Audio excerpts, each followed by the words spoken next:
Hello, it's a nice sunny day in late February, so I figured I'd come up to the Salt Lake Cemetery and do another tour of a grave today. In early October, I did a video showing where President Russell M. Nelson, the 17th president of the Church of Jesus Christ of Latter-day Saints, is now buried. He became the 13th prophet, the 13th president of the Church of Jesus Christ of Latter-day Saints to be buried in the Salt Lake City Cemetery. Today I will take you to the grave of the 12th president to be buried here, which is the 16th president of the church, Thomas Spencer Monson. I'll just give you a little view from up on top of the hill here before I show you where his grave is and talk a little bit more about Thomas S. Monson. Beautiful day in the Wasatch. You'll see some famous graves, but I won't point those out because I'm going to do those in future videos. So let me, I'm not going to do this on every video, but I'm going to take you over in my car. I'll start from the cemetery office. I got to leave a little bit of mystery so you guys can come and explore this beautiful place on your own. I will give you some of these earlier videos I do, and especially presidents of the church.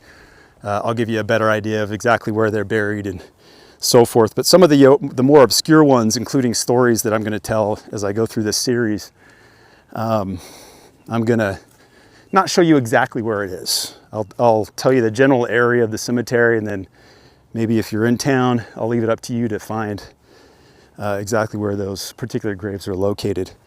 But like I said, Thomas S. Monson died in 2018. I'll talk more about him when I'm at his grave, but he became the 12th president of the church to be buried in the Salt Lake City Cemetery. That would leave, he being the 16th president of the church, that would leave 4 presidents of the church that are not buried here. And that is Joseph Smith, buried in Nauvoo at the Smith Family Cemetery. Brigham Young has his own cemetery with about 40 people are buried there. They did some scans during COVID in the years that followed. They sort of redid the landscaping there a little bit, not too much, didn't change a whole lot, but they did some scans. They figured there are about 40 people buried there. Among those, Eliza R. Snow, several of Brigham Young's family members, not all of his wives, quite a few of his wives are actually buried in the Salt Lake City Cemetery. And I'll do different videos on them later on. Most of these videos are going to be focused on one person. Sometimes these graves are interwoven through stories where they sort of intersect with each other, at which point, 2 or 3 graves I'll do in one video, kind of telling the story of how those people knew each other and interacted at different times in their lives. But let's go back down to the cemetery office. Actually, let me round out the other 2. So Lorenzo Snow is buried in Brigham City, and then Ezra Taft Benson is buried in Whitney, Idaho.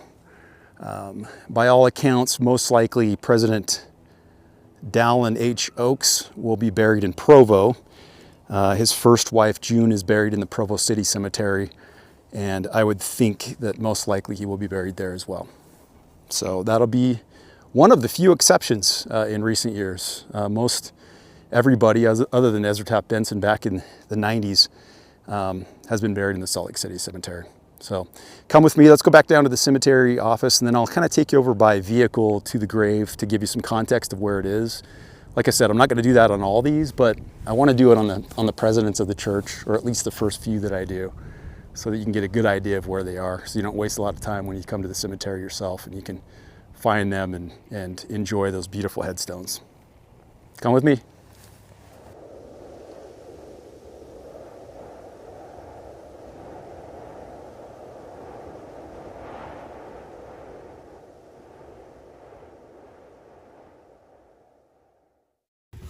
Hello again. So I'm down here on N Street, pretty close to the cemetery office for the Salt Lake City Cemetery. The cemetery office is essentially at the intersection of 4th Avenue and N Street in Salt Lake City, up in the avenues. Beautiful cemetery. I'm not sure if I mentioned this on the last video, but it is 122 acres approximately in size. At this point, there are between 120,000 and 130,000 people buried here, and by all accounts, all of the plots have been sold. So if you'll come with me, I'm going to take you the exact direction of Thomas S. Monson's grave, and then we'll get out at his headstone and I'll talk about it, and that will be my second in my series of tours of the graves of the presidents of the Church of Jesus Christ of Latter-day Saints that are in the Salt Lake City Cemetery. I'll probably eventually do one at Brigham Young's grave and some of the others as well. My specialty is this cemetery. I haven't mentioned it yet. My name is Chad Mortensen. I've been giving tours at the Salt Lake City Cemetery since about 2012, exactly 2012, actually. I can mark that date by a story that I've got that happened here with visiting the grave of an ancestor, my great-great-grandfather, which I'll tell also in a different video. I'm not going to cross too many stories because I think all of these stories are important enough that they deserve their own video and their own time. So let me go ahead and turn the camera off. I'll turn it around and I will take you right up next to the cemetery office. There's an arched cemetery gate that was put there in about 1915. They had at that point a contest actually in the city to design the cemetery walls and the new cemetery entrance, and that was the winning design. So basically between about 1910 and 1920, the Salt Lake City Cemetery went through a lot of design changes. And then, obviously there's been some progression over the years, and there have also been some floods that have taken their toll on the cemetery and a huge windstorm in 2020. I'll talk about that in another video too, because I've got a bunch of photos and videos of when I came by just a couple days after that. Getting a little long-winded, but let me turn this off and follow me. I'll take you on the drive over there and then we'll get out and talk about the grave.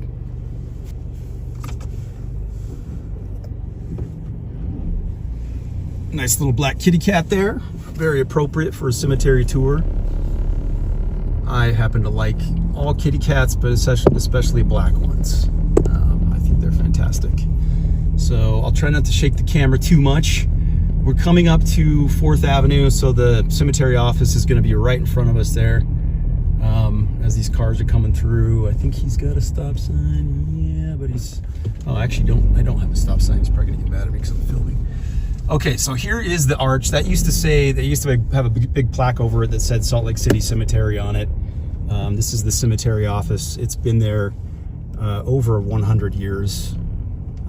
It's in fantastic shape. So we're at the southwest corner of the cemetery. Got a vehicle coming up behind us, so I'll try to drive maybe a little bit quicker.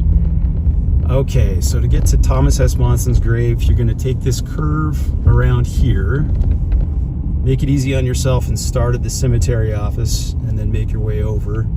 Hopefully you won't have a car following you like I am. Oh, I got 2 or 3 following me, so that's nice. They're probably going to the same grave I am. So take a turn here. This is 240 North. The roads here in the cemetery are pretty narrow. Yep, they're coming my direction. So maybe we'll get out and chat with them while we're at the grave. So 240 North. Now you're heading east. Keep going east for quite a while, a couple blocks at least, and we're going to get pretty close up to where the Jewish portion of the cemetery is. And pretty bouncy road. There's a lot of potholes in the road. This car is definitely right behind me, but President Monson's headstone is right over there, and I am going to park right here and see if that person has the ability to pass me. Hopefully. So that is it, right up there. Let's walk up to it and we'll talk about it a little bit. Okay, here we are. Let's walk up to it. The cool thing about this headstone is it's really right in the middle of this square. It's a very prominent, kind of noticeable spot for President Monson and his wife Frances. Got somebody doing some yard work across the way. Looks like some roofing. A little bit windy today too. Hopefully this, I've got some noise canceling on this microphone. Should help out quite a bit. Make sure it's not too buried in my jacket there. But yeah, let's go ahead and walk up to it. You'll notice right away that it is very similar to the headstone of President Nelson's grave that I took you on a tour of a few months ago. There's kind of a larger grave marker, and trying to get my shadow in there. Francis passed away in 2013, Francis Beverly Johnson Monson. They were married in the Salt Lake Temple. I'll talk about that in a minute. President Monson passed away on my birthday. We won't say how old I was turning that year. We'll leave that up to the imagination. But this is his headstone. And I would assume this doesn't have a plaque on it like President Nelson's, and actually President Hinckley's has a plaque on it as well, stating that it was taken from the same granite quarry as the granite for the Salt Lake Temple. Those of you who are into minerals are going to correct me and give the technical name for what the mineral is, but let's go ahead and call it granite for now. But yeah, those other ones, they've got a plaque on the back of it, kind of right here, stating that it was taken from the granite for the Salt Lake Temple, the granite quarry, and also from the same quarry of the renovation of the Salt Lake Temple and the conference center. So I'll go ahead and come around here, maybe set you up on a tripod. Hopefully it won't blow over. It's a little bit windy, and then we'll talk some more.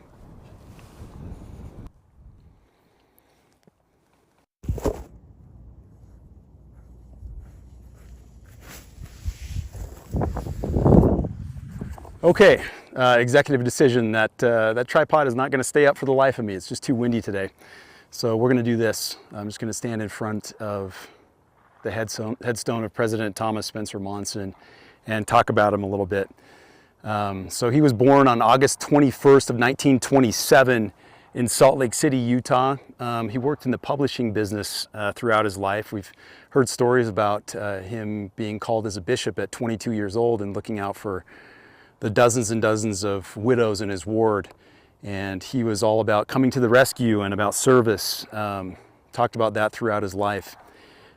He presided over the Canadian mission that was based in Toronto in the early 60s, right before he became an apostle, which at the age of 36, he became an apostle, the youngest, one of the very youngest to be called in the 20th century.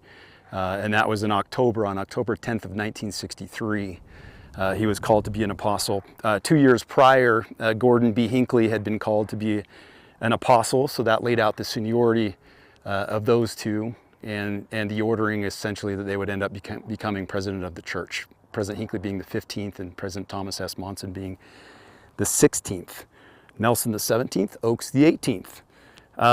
Whenever I bring my tours to President Monson's grave, I like to talk about how the president of the church is chosen, and obviously I get that the majority of you watching this video probably know that, but it is the senior most apostle. That doesn't necessarily have to do with age, but the amount of time that they have been an apostle.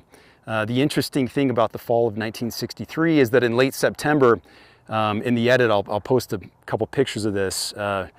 John F. Kennedy, President of the United States, the 35th President of the United States, came and gave a speech in the Tabernacle.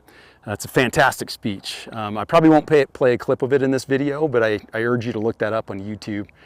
He talks about the Mormon pioneers, and he does it in a way that just makes him sound like he's known about those things all of his life. And John F. Kennedy, say what you say will about him, but he was a fantastic speaker. In my opinion, one of the best speakers of any president of the United States. Other than Donald Trump, just kidding. And then on October 10th, Thomas S. Monson is called to be an apostle at the age of 36.